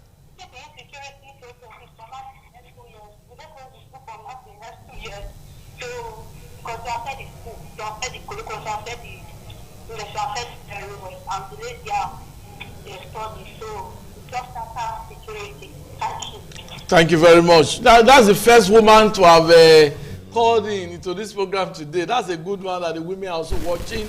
I know the women care too because children are involved. Women will never be left alone. They must participate.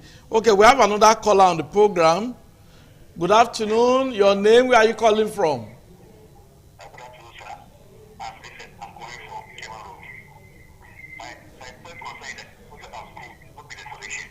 Okay.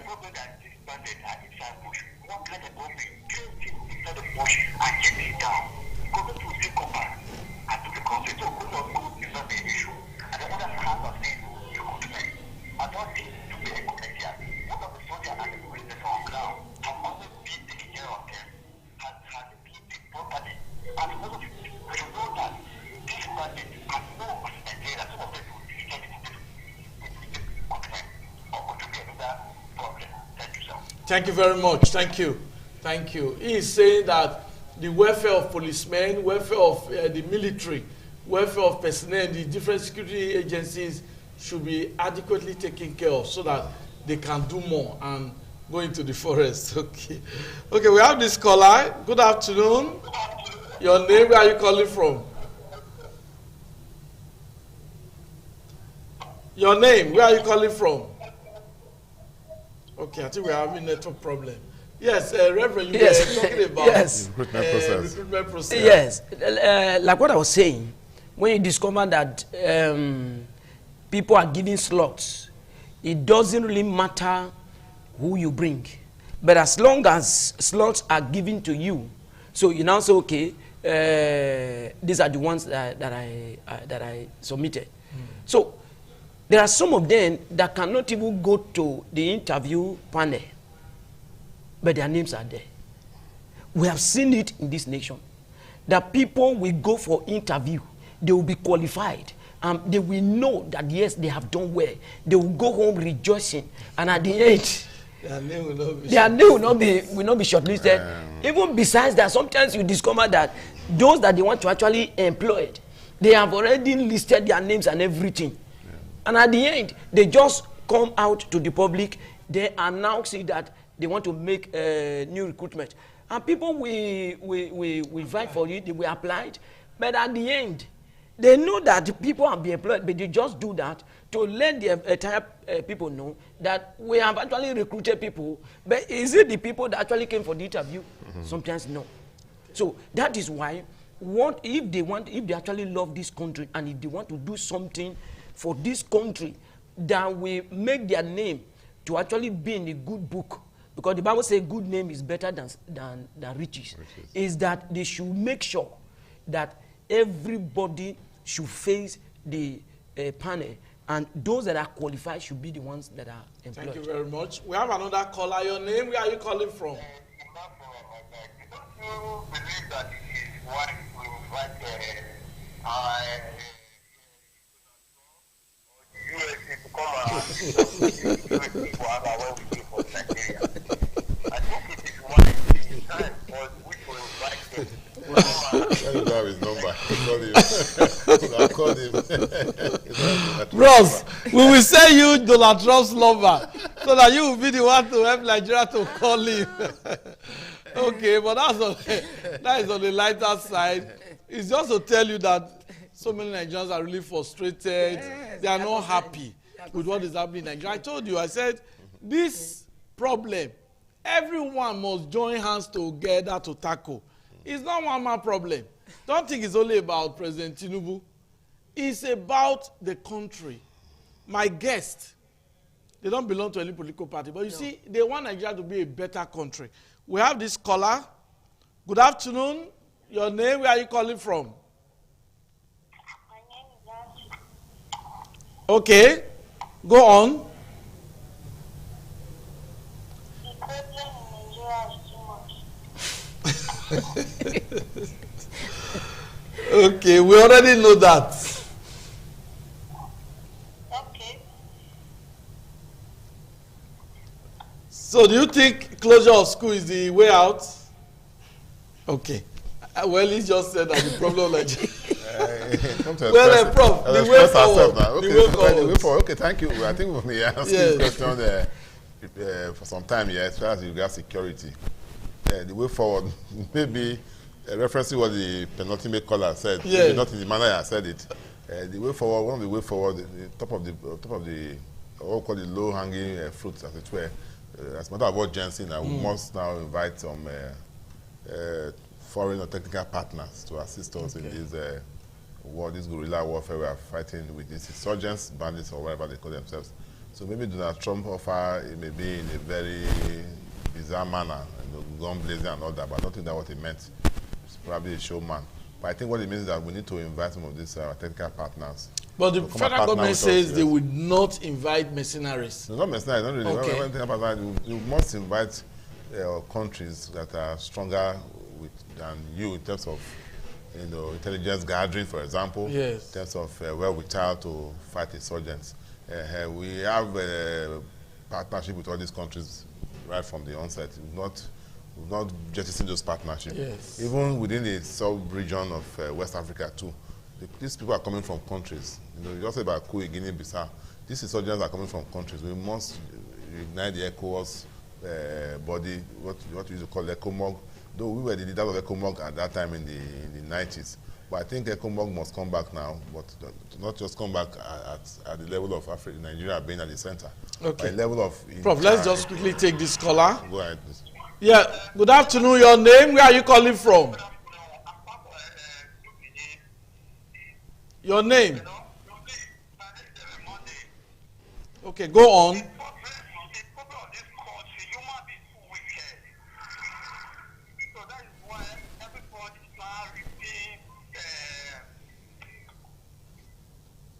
Okay. I think this scholar is just reiterating what somebody else said. So saying human beings are wicked is not a new thing. We already know that human beings are wicked. But now we have a problem that is leading to even closure of school. How do we solve the problem? That's the discussion. Yes, so I was saying, just to cap it up, I think it's important that we now get some of our regional partners to also assist us. First, in checking the inflow of insurgents from their countries. Okay. There should be some sanctions to these countries that allow them to cross to our border, or cross our border. Then on our own part, we must strengthen our borders, because these people, they filtrate. The Iswa people are originally from the Sahel, and so how did they get here? Yes, we reference, we don't start mentioning names here, but if it's a religious agenda or what have you, but we can check it, by using our diplomatic channels, and then most importantly, block our borders. And then our military too, they should be proactive. I think a lot have been voted for them in terms of money to buy equipment, and the Tucano jets, where are they? Because I have not heard about them, and I know. And that was in the news that time. I know the furore over that during Jonathan's time, and Buhari came more than 10 years now. I expect those things to be active, bombing all these terrorists, and those Tucano jets are modern enough that they can pick out targets from anywhere. Okay, Prof, let's just take this caller. Good afternoon. Your name? Where are you calling from?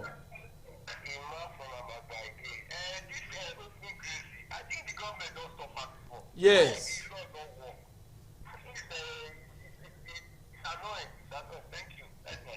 Okay. Open grazes are not. Even the Kobaha local government recently imposed a ban.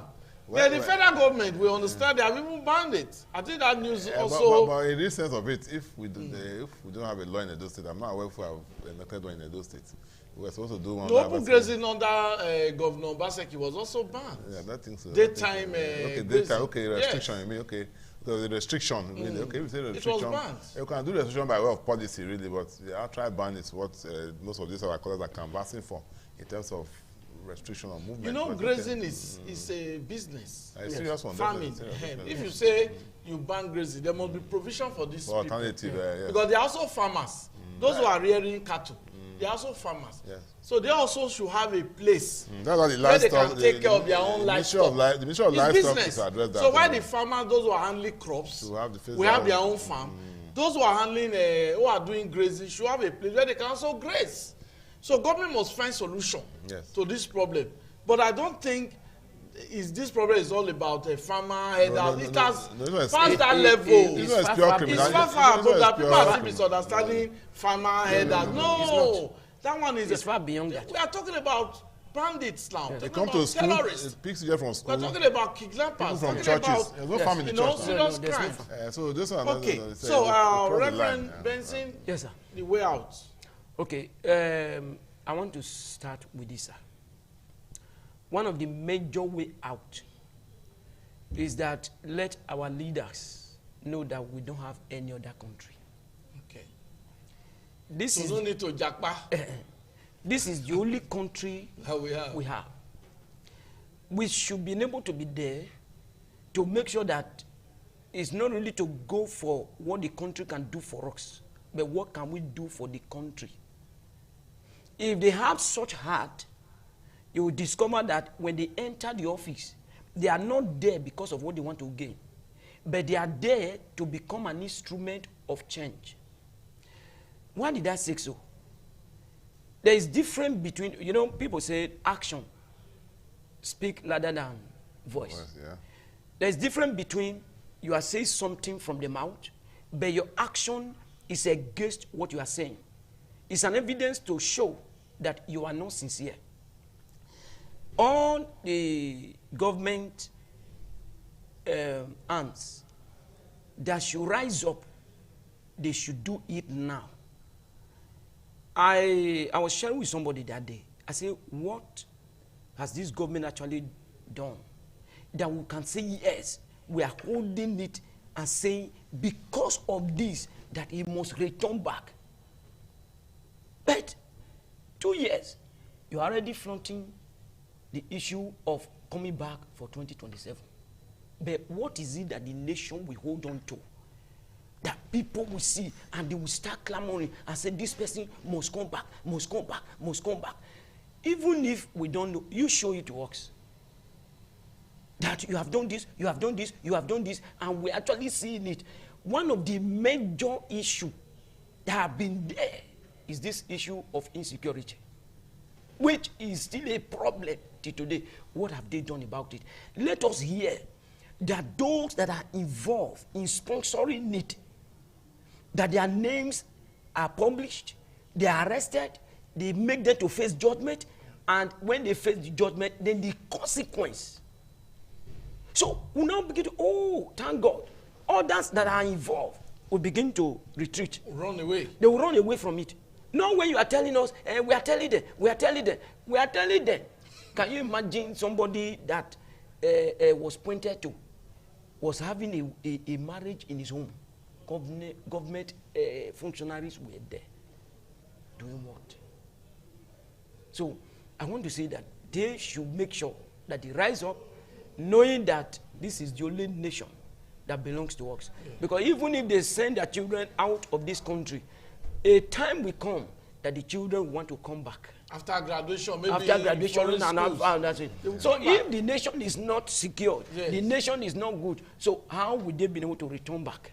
So you discover that both those who are sponsoring it, both those who stay and just try to be looking, they are not doing anything. Whether they like it or not, they will reap from it. Thank you very much. Because they also have families. Thank you. Before we call it a day on the program, I will just quickly task Professor Joe Bodjon to enlighten us on this aspect. Now, talking about the law, Yes, a quick one, because former governor of Edo State, Adams Oshomole, made a comment that some of these terrorists or bandits or those who have been arrested committing serious crimes, that sometimes the judgment, that he is appalled, that the judgment is not as stiff as expected. Is it that our laws need to be strengthened? A quick one, Prof. Okay, well, we have enough laws. I don't think it's about laws, really. It's about enforcement of laws, by enforcement of laws. I wouldn't know what judgments our Honorable Senator is referencing. I wouldn't know the courts that tried them. But I think maybe what we should be moving forward is that we should be having special courts, really. At the backdrop of Nnamdi Kanu's trial and all the shenanigans that went with it, I think that the level of criminality, terrorism in this country means we should go back to have special courts. In the military era, they have special tribunals, dealing with such issues, up to drug trafficking. That's how those first 3 drug traffickers were executed under Buhari's regime. So terrorism is so strong now that even in America, in the US, they had special courts at the time for this kind of the Guantanamo Bay issue was because of special courts. So we should have special courts, not the regular courts. And what about the terrorism law that prescribe death penalty for some of these offenses and all that? Even kidnapping carries death penalty. But what we need are special courts that will be purpose-driven, knowing that these courts are meant to instill some level of deterrence and not a court-trying land matter, a court-trying property matter. Thank you very much, Prof. Thank you. That's the show. Thank you very much, Reverend Benson Ogiraki, for your comments. I believe that you've enjoyed this program, and members of the public, we are grateful. You called in, you contributed.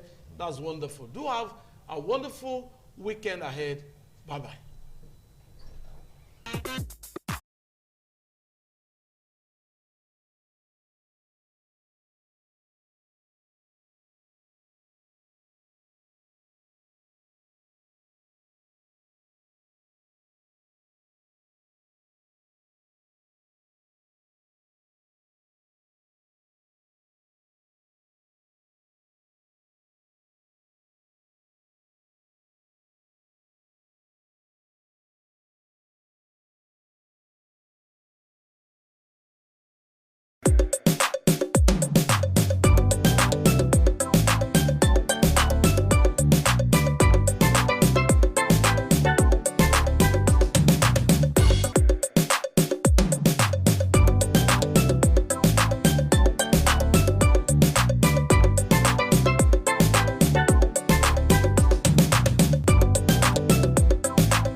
Thank you very much for joining us on the program, Healthy Living. What is the kidney? The kidney is an excretory organ in the body, which is for metabolism. Tuberculosis affects many organs in the body, but the common ones it usually affects is the lungs. Epilepsy is a neurological problem. Okay. It is an injury in the brain, which causes someone to begin to convulse, to go into fits. It is curable, but the cure is a long-term thing. If you eat well and avoid those risk factors that will make your immunity to be down, then the risk of contracting tuberculosis will be reduced. If you're healthy, then you're wealthy.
ITV, certainly the best.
Thank you very much for joining us on the program, Healthy Living. What is the kidney? The kidney is an excretory organ in the body, which is for metabolism. Tuberculosis affects many organs in the body, but the common ones it usually affects is the lungs. Epilepsy is a neurological problem. Okay. It is an injury in the brain which causes someone to begin to convulse, to go into fits. It is curable, but the cure is a long-term thing. If you eat well and avoid those risk factors that will make your immunity to be down, then the risk of contracting tuberculosis will be reduced. If you're healthy, then you're wealthy.